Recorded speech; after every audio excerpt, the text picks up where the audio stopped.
अस्सलाम वालेकुम नाज़रीन, मैं हूं वकार अहमद और आप देख रहे हैं प्रोग्राम निकले तेरी तलाश में। निकले तेरी तलाश में इस दफ़ा जो हमारी किताब है जिस पे हम बात कर रहे हैं मुस्तनसर हुसैन तार साहब से, उसका नाम है नागा पर्वत। और जब नागा पर्वत की हम बात करेंगे तो नागा पर्वत के 100 चेहरे हैं और मैस्तर की भी बात होगी, हरमन बोल की भी बात होगी, नागा पर्वत की बात होगी, उसकी देवमालाई दास्तानों की, फोक टेल्स की बात होगी। बातचीत का जो सिलसिला है तार साहब के साथ वो जारी रखते हैं।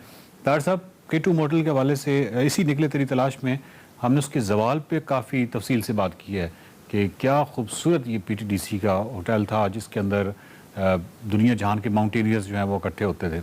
और फिर उसकी दीवारों पर लटकी हुई जो वो इंफॉर्मेशन है माउंटेनियर्स के हवाले से और माउंटेनियर्स ने जो खुद लगाई हुई है एक्सपीडिशंस के हवाले से, वो बहुत ही कमाल का असासा है। तो बजाय इसके कि K2 के जवाल और सॉरी जो K2 मोटल है उसके जवाल पे तो हम बात कर ही चुके हैं, लेकिन K2 मोटल के उरूज के बारे में आज अगर हम बात करें कि आपने उसका उरूज देखा हुआ है K2 मोटल का और आपने इस नागा पर्वत की किताब में K2 मोटल का जिक्र भी किया है, तो अगर आप K2 मोटल के अरूज का कुछ बताएं, कैसा होता था? मेरा ख्याल है कि दुनिया में और कोई मोटेल या होटल ऐसा नहीं होगा जहाँ पे दुनिया के बड़े माउंटेनियर्स का इज्तिमा ना होता। जी, रॉक क्लाइंबर्स, ट्रैकर्स और माउंटेनियर्स, रिसर्चर्स, ये सब आके वहाँ पे ठहरते थे K2 मोटल में, क्योंकि that was the only place to stay. और उसका जो मंजर था दरियाए सिंध के ऊपर, और वहाँ पे आपको मतलब राह चलते हुए जो इंटरनेशनल सेलिब्रिटीज़ थी वो नज़र आती थी माउंटेन्स की। और मैंने आपको बताया भी था कि वहाँ पे वो पूरी हिस्ट्री जो है, इट इज़ एक्चुअली एक ऑफिशियल या अनऑफिशियल हिस्ट्री ऑफ माउंटेनिंग इन पाकिस्तान है K2 मोटेल। और ये एक मैं अपने दुख का इजहार कर चुका हूँ कि अगर इसको ख़राब किया गया या प्राइवेट किया गया या तो इसका वो सारा कल्चर तबाह हो जाएगा। ये इसी तरह ही है जिस तरह आप ताजमहल में एक होटल बना दें। तो उसका जो एटमॉस्फेयर था कि कोई एक्सपीडिशन जो है वो तैयार हो रहे हैं, कोई वापस आ रहे हैं, किसी का कोई साथी रास्ते में बिछड़ गया है, वो दरार में गिर गया है। चुनांचे ह्यूमन ट्रेजेडीज़ का, ह्यूमन ट्रायम्फ का और ह्यूमन की जो है एक स्पिरिट है एडवेंचर की, वो सारा कुछ K2 मोटल जो था उसमें वो आप महसूस कर सकते हैं। दरअसल जब हम खपलू जाते हैं तो खपलू जाके लगता है कि एक्चुअली हम पहले कहाँ घूमते रहे हैं, जगह तो खपलू है और खपलू में जो ओरिजिनलिटी है वो आज भी वैसी की वैसी है। लेकिन जब मैं सोचता हूँ कि नागा पर्वत जो कि लेट 80s में लिखी गई किताब है और उस वक्त आप खपलू गए थे, तो बिल्कुल तख़य्युल में नहीं आता, सोच में नहीं आता कि वो वाला खपलू क्या होगा, जबकि आज भी खपलू ओरिजिनल है और बहुत ही खूबसूरत है। तो थोड़ा सा अगर आप ये बता सकें कि जब उस वक्त आप गए थे तो वो उस वक्त का खपलू कैसा था? खपलू ज़रा अलग था। अब तो सियाचिन की वजह से वहाँ पे सड़क बन गई, तब सड़क नहीं थी प्रॉपर। और मुझे याद है कि हम सरे शाम वहाँ पहुँचे और वो बड़ी तेज़ चला रहा था जीप। तो वो कहने का साहब रास्ते में एक नाला है, रात को उसमें पानी आता है। अच्छा, माइंड यू वकार कि ये इनकी मुख्तलिफ टाइमिंग है बर्फ़ पिघलने के। मतलब है कि वो रेड स्टार या क्या कैंपिंग साइट थी स्नो लेक की, तो वहाँ भी ये था कि हमने जब टेंट लगाए हैं तो इर्द गिर्द नालियाँ थी खुश्क पड़ी और रात को इस तरह एकदम शोर सा हुआ और हम घबरा गए कि हमने कहा पता नहीं क्या हुआ है। हुआ ये था कि वो बर्फ़ सुबह पिघलनी शुरू होती, जाहिर है कि पिछले पैर धूप थोड़ी बहुत निकलती, बादल होते हैं, सर्दी होती, तो वो जब पिघलती है ना तो नीचे पानी के ज़रिए आती है, तो तब वो नालियाँ सब रवा हो जाती जी। सुबह वो खुश्क होती। तो इसी तरह किसकी मैं बात कर रहा था, खपलू के रास्ते में जो नाला था। हाँ, तो वो रास्ते में जो नाला था ना, उसने कहा कि जी शाम हो गई ना तो वो पानी आ जाएगा नाले में और उसके बाद हमें रात इधर ही गुजारनी पड़ेगी, उधर हम क्रॉस नहीं कर सकते। तो वो फिर थैंक गुडनेस कि वो अभी उसमें पानी आ रहा था, लेकिन यानी खपलू पहुंचने के लिए आपको शाम से पहले पहुंचना पड़ता था, वरना वो नाला जो था वो हायल हो जाता। बाकी खपलू का मिजाज टोटली डिफरेंट है, क्योंकि एक बिल्कुल अलग, और उसकी गिर्द जो बस्तियाँ हैं मचलू वगैरह, Machlu is one of the most beautiful villages और उसके लोग बड़े खूबसूरत। सही जो बल्कि ब्यूटी है वो वहाँ की है और उसके अंडरग्राउंड बाज़ार हैं और बहुत ही खूबसूरत विलेज है। तो खपलू जो था वो इट वाज मतलब है कि बहुत एक रेस्ट हाउस था पुराना, 2 कमरे थे उसमें, वो फॉर्चुनेटली हमें एक मिल गया। अदरवाइज कोई होटल नहीं था, कोई टूरिस्ट नहीं थे।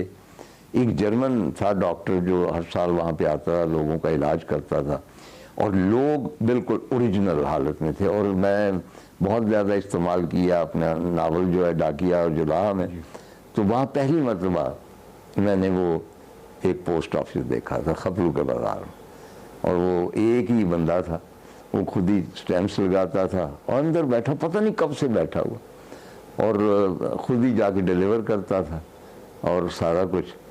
तो मैं उसके पास बैठा, तो मैंने कहा कि आप संभाल लेते हैं सारा इंतज़ाम? कहने लगे जी सारा क्या है, 8-10 खत आते हैं, उनको मैं ज़ाती तौर पे जानता हूँ, वो खुद ही मोहरें लगा के उनको दे। तो उसके उस वक्त जब मैं बात कर रहा था तो ऊपर से बादल आ रहे थे अंदर और सर्दी हो रही थी, और वो जो तन्हाई थी और वो जो होता है ना कि फीलिंग, मतलब कुर्बत उसकी लद्दाख की या एवरेस्ट की या पहाड़ों की या आसमानों की, जिसमें आप कट ऑफ होते हैं बाकी दुनिया।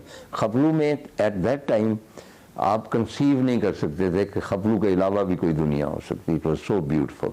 और दरिया शयूक, मुझे हमेशा शयूक से हमदर्दी रहेगी, इतना खूबसूरत नाम है।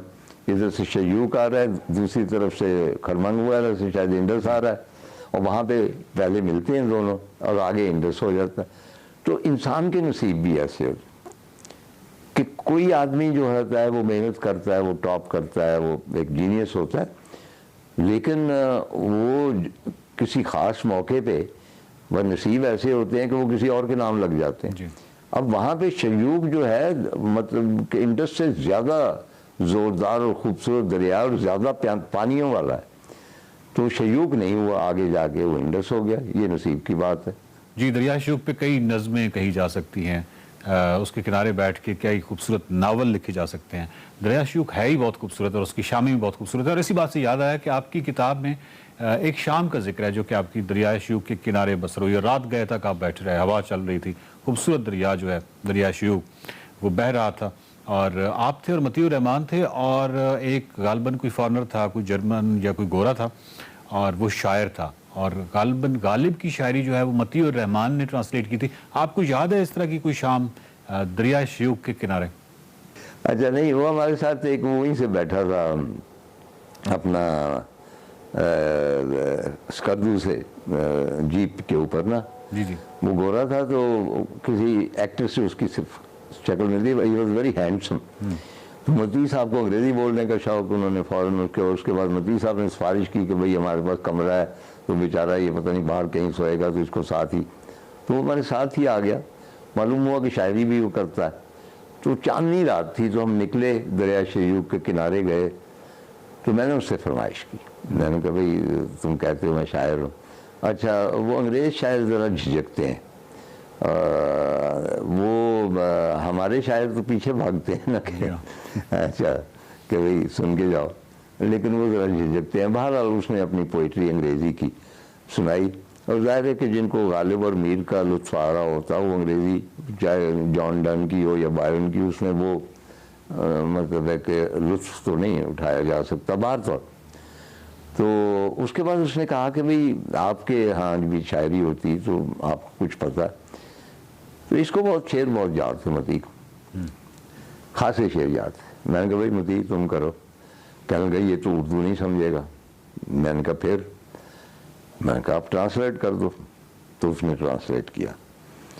तो कहता है दिल नादान तुझे हुआ क्या है, oh stupid heart what has happened to you. दिल नादान तुझे हुआ क्या है, after all what is the medicine of this pain, आखिर इस दर्द की दवा क्या है। अच्छा, इतना ही उसने ट्रांसलेट किया। वो गोरा ने चुप हो गया। शयूक की रात में, चांदनी रात में गोरा चुप बैठा सदमे के साथ। होना भी चाहिए था। तो उसको कहता है मदी को, you said he is a great poet, जो भी गालिब का कहा ना, he is a great poet. उसने कहा यस। उसने कहा what you have read, he is a stupid poet. अच्छा, मैंने कहा यार गालिब की बेड़ी में बैठ गए कहते हैं इस गोरे को समझ ही नहीं आती, मैंने तर्जुमा सही किया है। तो वो मुझे अभी तक याद है। क्योंकि शायरी के बारे में एक बड़ी अच्छी बात किसी ने कही कि शायरी जो है वो ट्रांसलेट, आप भी जान सकते हैं कि गालिब कहाँ ट्रांसलेट होता है अंग्रेज़ी में, ख़ास तौर पे अंग्रेज़ी में। फ़ारसी में शायद हो जाए क्योंकि आधी टर्म्स फ़ारसी की होती हैं। लेकिन किसी ने कहा था कि तर्जमा शायरी का करना ऐसे है जैसे आप जो बहुत उम्दा मै है, सुर्ख वाइन जो है, उसकी बोतल बदल दें यूँ करके, तो जब वो बदलेंगे ना तो उसमें विनेगर रह जाएगा, सिरका बन जाएगा, वाइन नहीं रहेगी। चुनांचे शायरी ओरिजिनल जो है ज़ुबान उसी में मैं लाला फाम होती है, वरना वो सिरका होती है अगर उसको आप ट्रांसलेट कर दें। नागा परबत पर गुफ्तगू से लुत्फ आ जाता है। तार साहब की जो गुफ्तगू है उसको सुन के लुत्फ आ जाता है, क्योंकि नागा परबत जो है वो बजाते खुद एक बहुत ही खूबसूरत और देवमलाई किस्म का पहाड़ है, और तार साहब की जो शख्सियत है वो बहुत सरअंगेज़ है। तो उनका जो बयान है नागा पर्वत के हवाले से वो लुत्फ देता है। इस पर बातचीत का सिलसिला जारी है। अगले हफ्ते फिर मुलाकात होगी। देखते रहिए निकले तेरी तलाश में।